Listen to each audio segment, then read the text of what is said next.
Welcome to today's episode, and thank you for joining us because this is one of those topics we all live with every day, social media, and whether it's actually good for us or quietly harming us without us noticing. Yes, and before we dive into this huge conversation, we'd love it if you could like the video and subscribe because your support helps us keep creating these calm, thoughtful English episodes every single day. Social media is such a big part of modern life that sometimes we forget it didn't even exist a few years ago. And now billions of people open the same apps every morning before they even say good morning to themselves. Exactly, and that's why it's such an important question. Is social media making our lives better, or is it taking something away from us without us even realizing it? When I think about social media, I see both sides. The beautiful moments of connection and inspiration, but also the pressure, comparison, and noise that can follow us everywhere. Same here. It's like holding something powerful in your hands, something that can help you or hurt you depending on how you use it. Let's start by talking about what social media actually is for most people today. A place where we share pictures, thoughts, memories, opinions, and parts of our daily lives with people from all over the world. It's also a place for learning. People discover new skills, new languages, new ideas, and even entire careers through social media. Yes, and the numbers show how huge it is. Right now, more than 4.9 billion people use social media. That's more than half the planet connected through screens every day. That number still surprises me. Almost 5 billion people scrolling, watching, posting, commenting. It's like a giant digital city. And in that digital city, some things feel wonderful, like seeing people from different cultures, hearing new voices, or finding communities where you finally feel understood. I agree. There are moments when social media makes the world feel small in the best way possible. But there's also the other side. The loneliness that sometimes appears even when you're surrounded by thousands of online faces. Yes, because sometimes you see so many people online that you forget to connect with the people actually sitting next to you. One positive thing is how social media helps people express themselves. You can share your art, your ideas, your thoughts, your music, even if you're shy in real life. And for many people, social media becomes a place where they finally feel seen, where their voice matters. But at the same time, it can create pressure to look perfect, act perfect, and live a life that doesn't even feel real. Yes, that pressure comes from comparing your everyday life with someone else's highlight reel. And that comparison is never fair. Statistics show that people spend an average of 2 hours and 30 minutes every day on social media. Imagine what that does to our attention, our emotions, and even our mental health. It becomes part of our routine.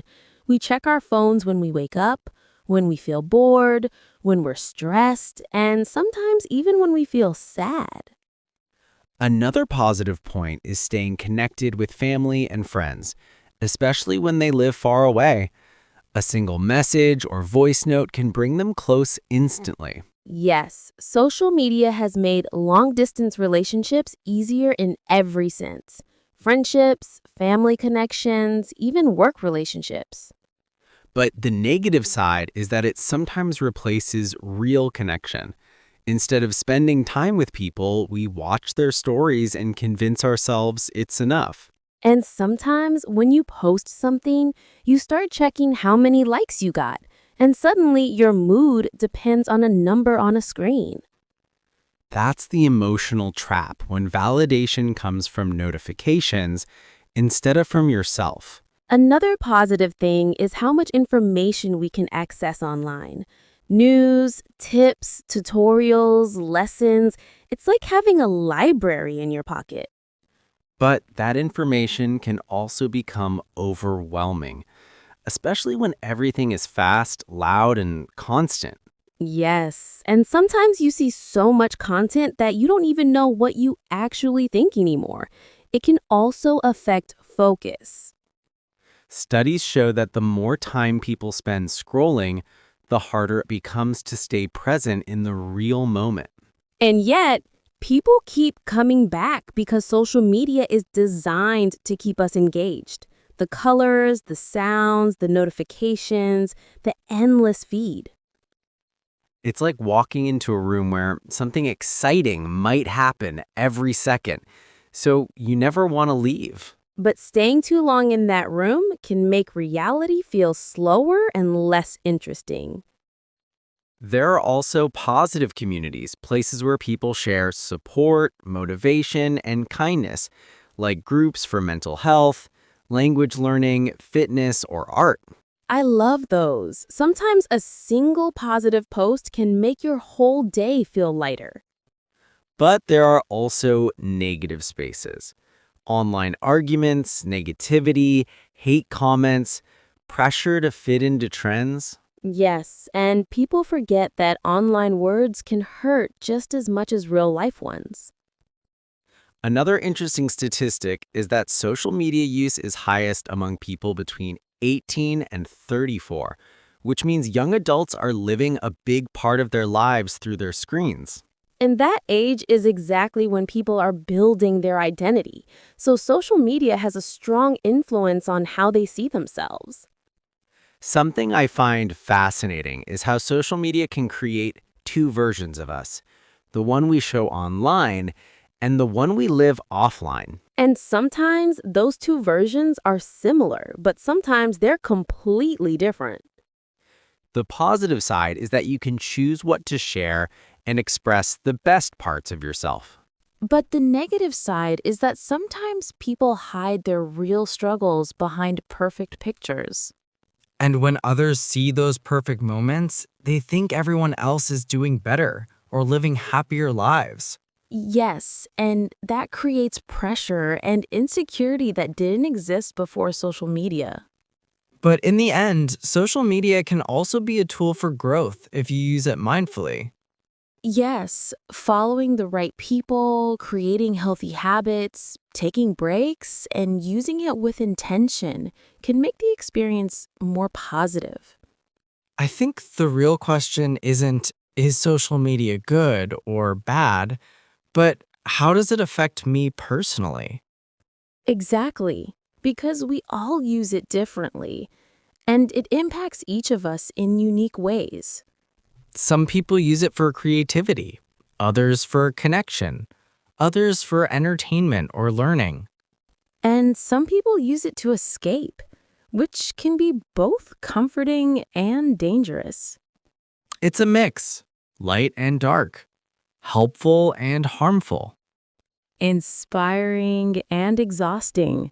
And the line between those two sides is very thin. What helps is being aware. Notice how you feel after spending time online. Yes, do you feel inspired or drained? Connected or lonely? Those questions can guide us toward a healthier balance. And understanding that we have control over how we use social media, even if it doesn't always feel like it. I think we've built a good foundation. Yes, we explored both sides, the beauty and the challenges. And now we can go deeper into how social media affects our minds, our relationships, and our daily lives. And also how we personally feel about it, because opinions on this topic can be very personal. And very emotional too. Social media touches every part of our lives: work, friendships, emotions, habits. That's why it's such an important conversation. Some of us love it, some of us struggle with it, and most of us feel a bit of both. Which makes this topic perfect for a deeper discussion. I'm ready for that deeper side. Me too. Let's talk about how social media really affects us as people. And let's share our honest opinions without filters. Because this topic deserves honesty And kindness. and self-reflection. And maybe a bit of vulnerability too? Yes, this is the part where things get more personal. So let's move into that deeper layer together with an open mind and an open heart. After exploring the surface of social media, I feel like the next natural step is talking about how it affects us on a personal, emotional level. Yes, because behind the numbers and the trends, there are real people trying to understand how this digital world fits into their lives. Everyone has their own relationship with social media. Some days it feels helpful and inspiring, and other days it feels heavy, distracting, or even empty. For me, social media has always been a mix of curiosity and caution. I love discovering new ideas and seeing creativity online. But I also notice that when I spend too much time scrolling, I start feeling disconnected from my real world. I feel that too.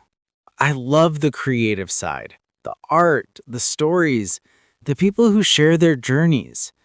But sometimes I catch myself comparing my life to someone else's highlight moments, and it makes everything in my day feel smaller.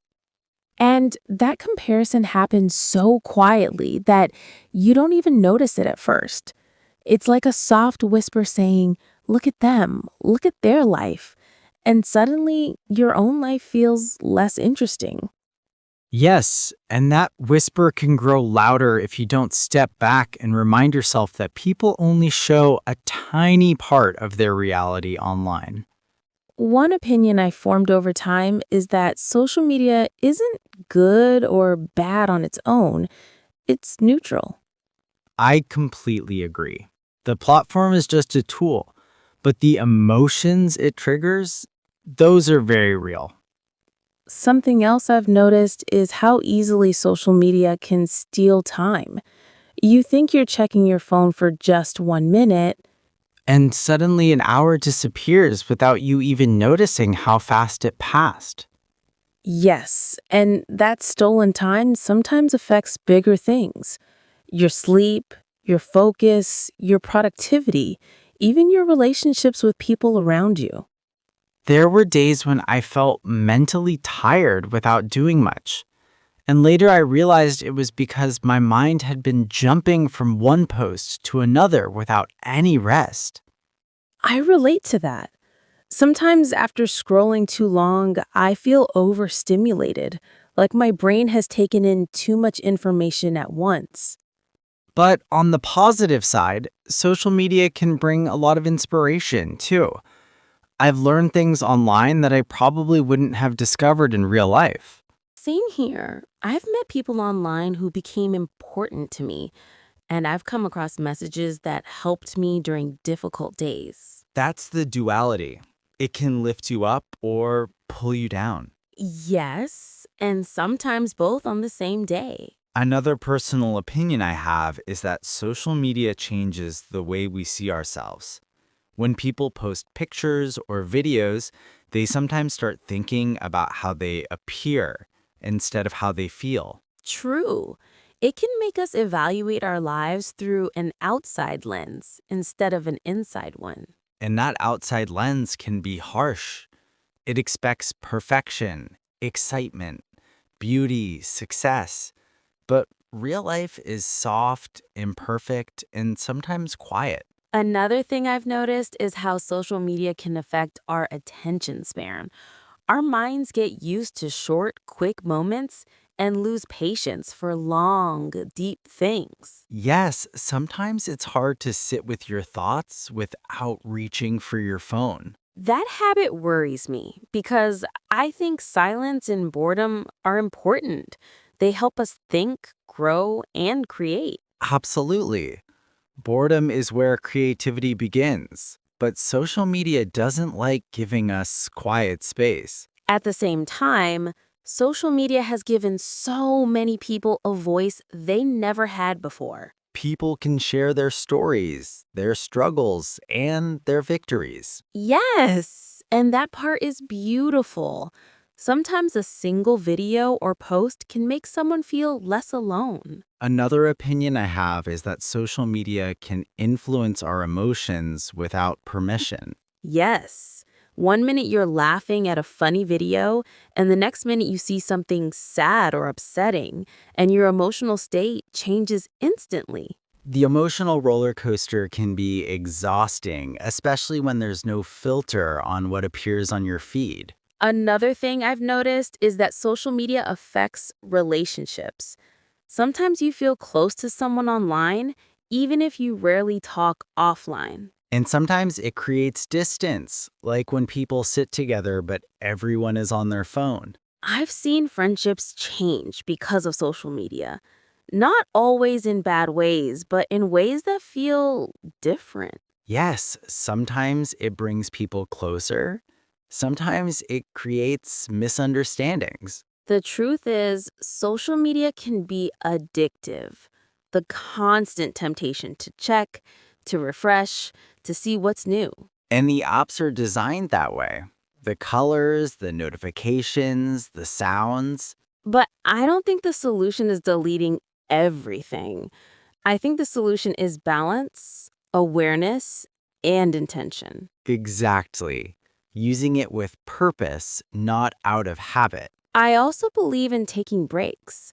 A day without social media can feel like fresh air for your mind. Yes, those breaks remind you that life exists beyond the screen, and it's calmer, slower, and more peaceful than you remember. Sometimes I ask myself, how does this make me feel after scrolling? And the answer tells me if I need to adjust my habits. I do the same. I check if I feel inspired or drained, connected or lonely. Self-awareness is everything with social media. Yes, because the apps won't protect you. You have to protect yourself from overuse. I think social media becomes healthier when you choose deliberately what to consume. Yes, unfollowing negativity, following things that bring peace, and setting limits. And reminding yourself that numbers, likes, followers, views don't define your value. That's so important. Your worth is not measured in notifications. Another interesting question is, who are we when we're offline? Yes, sometimes we forget to explore that version of ourselves. And that version is usually more real, more calm, and more grounded. I think the healthiest relationship with social media is one where you use it without losing yourself in it. Yes, using it as a tool, not a life, as a source of inspiration, not comparison, as a place to share moments, not hide behind them. And as a space for connection, not disconnection. After talking about this, I feel even more aware of how social media affects me. Me too. This conversation made me think about my habits and my feelings around it. And I hope anyone listening is starting to reflect on their own relationship with it as well. That reflection is the first step towards balance. And balance is what makes social media useful instead of harmful. I think we're ready now to look at the language people use when they talk about this topic. Yes, the expressions, the words, the phrases that help describe this complex relationship. And we can explain them gently without turning it into a heavy lesson. Still keeping the same soft and honest tone. And still connecting everything to real life. I think this is a good moment to shift into the language side. Yes, the expressions that help us talk about social media clearly, and the words that appear often when people discuss this topic. While staying connected to the emotional side of the conversation. Exactly, because social media is emotional as much as it is technological. I'm ready to explore those expressions. Me too. Let's continue gently into that next layer with the same warm energy, the same open heart, and a deeper understanding of ourselves. Now that we've explored how social media feels in our daily lives, It makes sense to look at the expressions people often use when they talk about it, the phrases that describe the emotional and psychological side of this digital world. Yes, because social media has created a whole new vocabulary, and understanding these expressions helps us speak about it in a clearer, more confident way. One expression people use a lot is digital footprint, which refers to all the traces you leave online, your posts, your comments, your likes, everything that stays on the internet, even after you forget about it. And that expression reminds us that everything we do online leaves a mark, sometimes small, sometimes big, but always there. Another common expression is information overload, which describes the feeling you get when there's too much content, too many posts, too many videos, all competing for your attention at the same time. Yes, that feeling of having a full mind without actually learning anything. Just noise, noise, and more noise. People also talk about online persona, which is the version of yourself that you show on social media, the character you present to the world. And sometimes that persona is close to who you really are, but sometimes it's a filtered, edited version that hides your real emotions. Another important expression is screen time, which simply means the total amount of time you spend looking at your phone or computer, especially when scrolling through apps. And screen time can add up quickly. Even a short check can turn into a long session without you noticing. I also like the expression echo chamber, which describes a situation where you only see posts and opinions that match your own, so you never hear different ideas. Yes, echo chambers make the world look smaller and sometimes more extreme because you only hear one side of the conversation. Another useful one is viral content, which means a post or a video that spreads incredibly fast, reaching thousands or millions of people in a short time. And it's amazing how something simple can go viral. A moment, a sentence, even a smile. People also talk about the algorithm, which is the system that chooses what appears on your feed, deciding what you see and what you don't see. And that's a powerful thing because the algorithm shapes your thoughts without you realizing it. It shows you what keeps you scrolling. Another expression you'll hear a lot is digital detox, which means taking a break from social media to rest your mind, reset your attention, and reconnect with real life. And those detox moments can feel like opening the window in a crowded room. Suddenly, you can breathe again. There's also the phrase constant connectivity, which describes how we are always reachable, always online, always available. And sometimes that constant availability becomes pressure because you feel like you have to answer instantly, even when you're tired. Another interesting expression is online validation, which refers to the approval you feel when people like your posts or comment something positive. Yes, and that validation can become addictive if you're not careful because it feels like a quick emotional reward. People also use the term scrolling fatigue, which describes the mental tiredness that comes from consuming too much content too quickly. Yes, that as exhausted feeling when your mind is full, but your heart feels empty.